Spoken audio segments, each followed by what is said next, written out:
আবারও চলে আসলাম তোমাদের সাথে আজকে রেসিপি শেয়ার করতে। অর্ঘতি ব্লগে তোমাদেরকে স্বাগত জানাই। তো আজকে রেসিপি কি করছি দেখতে থাকো। তা করার জন্য কাঁচকলাগুলো আমি চোকলা শুদ্ধই কেটে দুভাগ করে কেটে আমি জলে ভিজিয়ে রেখেছি, যেহেতু কষ বেরোচ্ছে। আর তার সাথে দেব কিন্তু একটাই আলু দেবো, দু টুকরো করে। আমি বেশি কাঁচকলার কোপ্তা করলে বেশি আলু দিই না, আলু দিলে ভালো লাগে না, কাঁচকলাটাই বেশি পরিমাণে থাকলে ভালো লাগে। তো চলো কাঁচকলাটা সিদ্ধ বসিয়ে দিই। তো এই যে এখানে কিন্তু প্রেসার কুকারে আমি জল রেডি করে নিয়েছি, দিয়ে দেবো কাঁচকলা।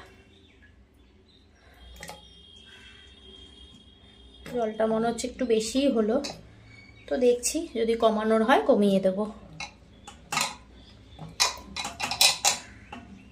না ঠিকই আছে। এবার দিয়ে দেবো অল্প করে সামান্য হলুদ। হলুদটা দিলে কালো কালো যে ভাবটা সেটা হবে না। চলো এবার ঢাকনা দিয়ে দিই। তো এদিকে কিন্তু প্রেসার কুকার বসিয়ে দিয়েছি, কাঁচকলা আলু সেদ্ধ, আর এদিকে কিন্তু কড়াইও বসিয়ে দিয়েছি।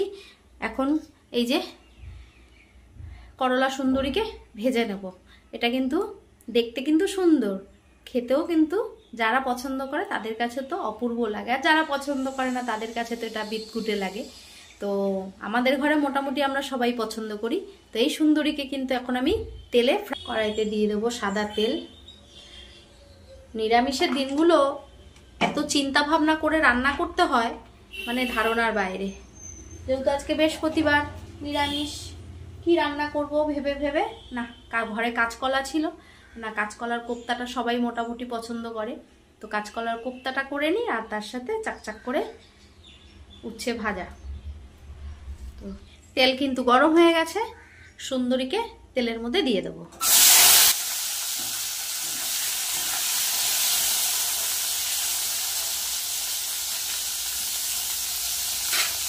দিয়ে দেবো নুন, দিয়ে দেবো হলুদ।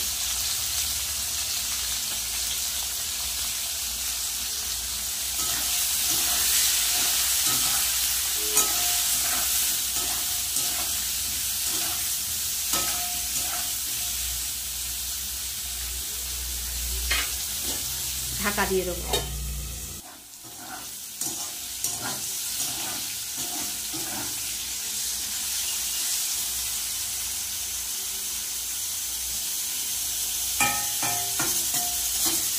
এদিকে কাঁচকলা আলু কিন্তু প্রায় সিদ্ধ হয়েছে, এবার গ্যাসটা বন্ধ করতে হবে। উচ্ছে ভাজা কিন্তু রেডি, আর এখানে কিন্তু কাঁচকলা আলু সিদ্ধ করে আমি জলে ভিজিয়ে রেখেছি ঠান্ডা হওয়ার জন্য। এবার এগুলো ছাড়িয়ে নেব। তো কাঁচকলার খোসা কিন্তু ছাড়িয়ে নিয়েছি, আলুর খোসাও ছাড়িয়ে নিয়েছি। আর এই দেখো, দেখতেই পাচ্ছ বাঙালির অভ্যাস, কাঁচকলার চোকলা বাটা তো খেতেই হবে, তো ওই কারণে রেখে দিলাম। কাঁচকলার চোকলাটা আর একদিন বাটা খাওয়া যাবে। তো এখন এটা আমি ম্যাশ করে নেব। যেটার উপরে দিয়ে দেবো পরিমাণ মতো নুন, 1 চামচ নুন দিয়েছি আমি, যেহেতু যখন মশলাটা কষাবো তখন কিন্তু আমি নুনই দেবো, তো ওই কারণে 1 চামচ নুন দিয়ে দিলাম। দিয়ে দেবো হলুদ, হলুদ পরিমাণ মতন। দিয়ে দেবো অল্প করে জিরের গুঁড়ো, অল্প পরিমাণে মিষ্টি। এবার কিন্তু আমি এটা ভালো করে মেখে নেব, এবার হাত দিয়েই মাখবো। তো এই দেখো ভালো করে কিন্তু মেখে নিয়েছি। এবার বড়া শেপ করে তেলে ভেজে নেব। তেল কিন্তু গরম হয়ে গেছে, এবার একে একে আমি বড়াগুলো ভেজে নেব।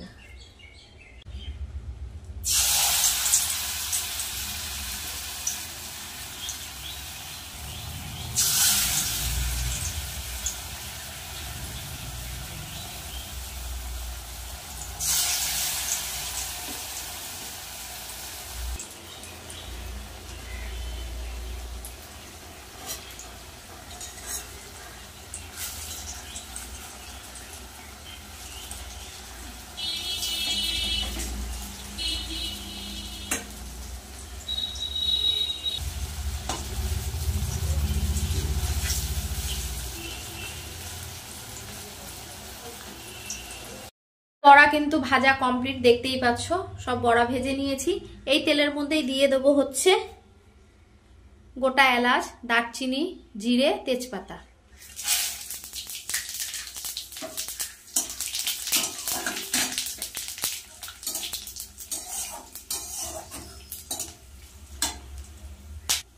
বেটে রাখা মশলাটা দিয়ে দেবো। এখানে আছে আদা, জিরে, শুকনো লঙ্কা আর নুন, হলুদ।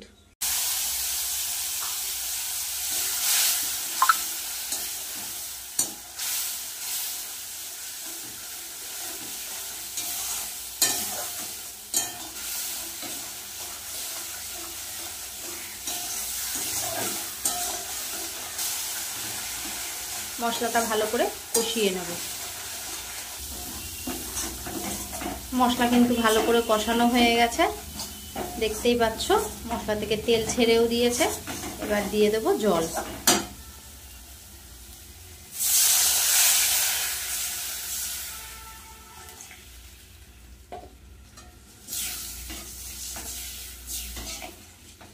ঝোলটা ভালো করে ফুটলে তারপরে ভেজে রাখা কোপ্তাগুলো দিয়ে দেব।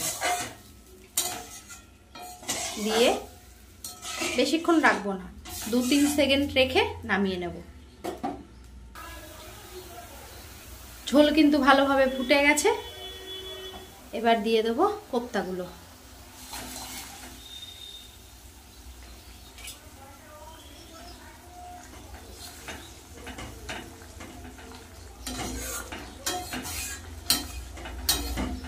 কোপ্তাগুলো দিয়ে কিন্তু বেশিক্ষণ ফোটাবো না। গ্যাসের ফ্লেমটা কমিয়ে দিলাম। এবার দিয়ে দেবো ওপর থেকে, দিয়ে দেবো ঘি।